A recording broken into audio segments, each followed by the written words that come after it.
বিয়াদব,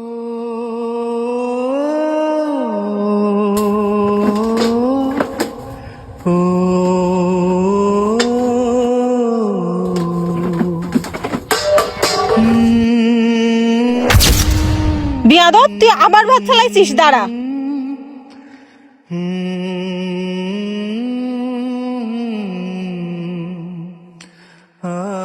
টাকা বাড়ি আনতে কষ্ট হয় না? ভাতের কোনো দাম নেই, প্রতিদিন ফেলাবি। কি রে, আমার ছেলের মনে হচ্ছে মারতেছে। দাঁড়া, তোর বুঝাচ্ছি, টাকার দাম আছে। মাঠের থেকে আইসে কাঁধে হাতে আমার হাত ধরলেন কেন? আপনি আমার হাতে কাঁধে কেন লাগাইছেন? বললাম, আপনি আমার হাতে কেন কাঁধে লাগাইছেন? এটা প্রতিবন্ধী জন্ম দিয়ে রাখিছেন, ভাত ঠাত আল্লাহ 30 দিন ফেলাবে। বৌমা, তুমি কি কথা কইলে? প্রতিবন্ধী কেউ ইচ্ছে করে বানায়? আল্লাহ দিয়েছে তাই বলে তুমি এরকম করে মারবা?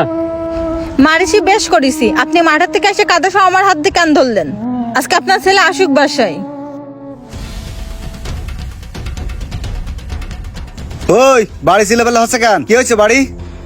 তুমি আইসো, দেখো তোমার বাবা আমারে মারে কি করেছে।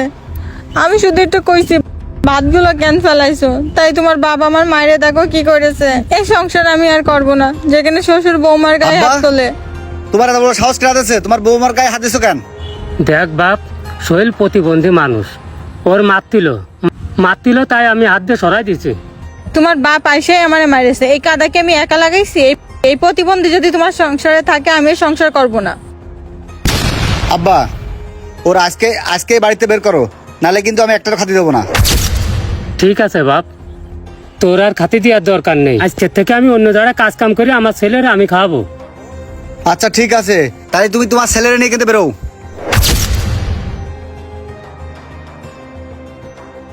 চল বাপ, ওটো। আজকের থেকে আমরা এখানে আর থাকবো না, আমরা অন্য জায়গায় যাই থাকবো। যাও, নিয়ে যাও। আমার বাড়ির 30 সীমানায় আসবো না। ঠিক আছে, থাক। তোর বউ নিয়ে তুই এখানে থাক। চলো আমার সোনা। হ্যাঁ থাক পানে। এই চলো আমরা ঘরে যাই। আস্তে আস্তে আসো। নাসির ভাই বাড়িতে আছেন? কে আবার অসময় ডাকতেছে? এই কে? ও মাসুম ভাই, কি কিছু বলবেন? নাসির ভাই, শুনলাম আপনার কাজের লোক লাগবে। আমি কাজ করবো আপনার এখানে, রাখবেন আমারে? ও কাজ করবেন তো? আমার একটা কাজের লোক দরকার ছিল, রাখবো। নাসির ভাই, আমার টাকা পয়সা দিয়া লাগবে না, শুধু আমাকে একবেলা খাতে দিলেই হবে, আর একটু শোয়ার জায়গা। খুব কষ্টের মধ্যে আছে। আচ্ছা ঠিক আছে, তো চলেন। ওই ইটগুলো একটু এলোমেলো আছে, গুছাই গাছায় রাখবেন, আর বাদ বাকি সব ব্যবস্থা আমি করতেছি। আসেন চলেন, আপনারা সব কাজগুলো বুঝাই দিই। ওই যে ওই ইটগুলো এলোমেলো আছে, ওইগুলো একটু গুছাই গাছায় রাখবেন। বাপ, তুমি এখানে বসো, এখান থেকে কোথাও যাবা না। যাই কাজগুলো করে দি, নাইলে খাতি দেবেন না। তাহলে আপনারা কাজ করেন, আমি একটু বাজারের থেকে ঘুরে আসি। কি করবো এই প্রতিবন্ধী ছেলে নিয়ে? আজ যদি এর মাটা বাইচে থাকতো, তাহলে আমার এত কষ্ট করা লাগতো না। কষ্ট হচ্ছে বাপ। ওরে আমার সোনা রে, শোনা, তুমি এমনি চুপ করে বসে থাকো, আমি কাজ করি, কাজ শেষে আমাকে খাতি দেবে না। এই জায়গাটায় বসো বাপ। দাঁড়াও, খাবার আনতেছে, তোমার খাতি দিচ্ছে। এ নাও, এখনো রান্না বাড়া হয়নি তো, আপাতত এই পান্তা ভাতটা খেয়ে কাজ কাম করো, তারপরে গরম পাক যখনই তারপরে দিবানি। আচ্ছা ভাই, ঠিক আছে, আমরা পান্তা ভাতই খাবানে।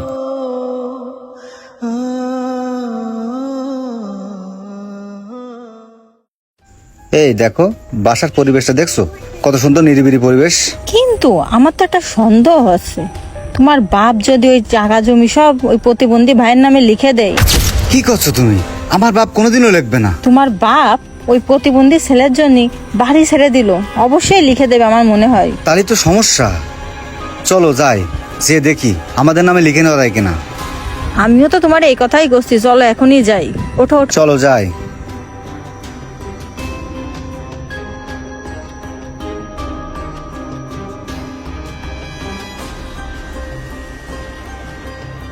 আব্বা, কি হয়েছে? তোমার সাথে আমার কিছু কথা আছে। তোমরা আবার কি কবা কও? আব্বা, ওই বাড়ির ওই জমি জায়গাগুলো আমার নামে লিখে দাও। কি করছো তুমি? ওই জমি এখন আমি লিখে দেব না, আমি মরে যাওয়ার পরে তোমাকে 2 ভাইয়ের নামে পৌঁছে যাবে। আমি জানি তোমার ওই প্রতিবন্ধী ছেলেরে লিখে দেবানে, তার আগে আমারে লিখে দাও। তোরে লিখে দেবো মানে? এই পাপ কাজ আমি করতে পারবো না। আমি তোমারে কইলাম না ওই জায়গা জমি তোমার ওই প্রতিবন্ধী ভাইয়ের নামে লিখে দেবে। চলো, এই গ্রামে থাকার দরকার নেই, আমরা চলে যাই। চলো।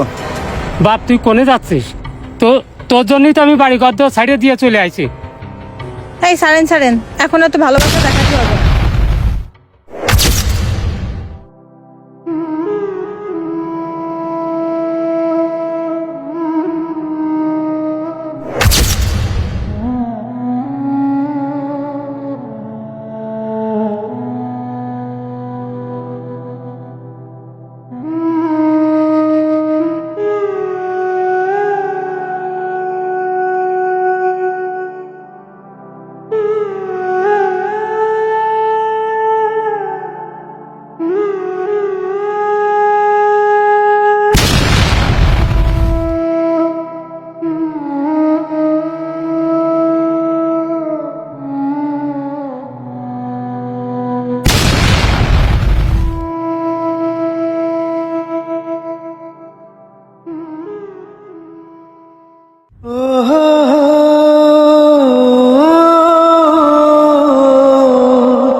আঙুলে আঙুল ছুঁয়ে শেখালে তুমি জীবনের পথ চলা, নিজে না খেয়ে তুমি খাওয়ালে, শেখালে কথা বলা।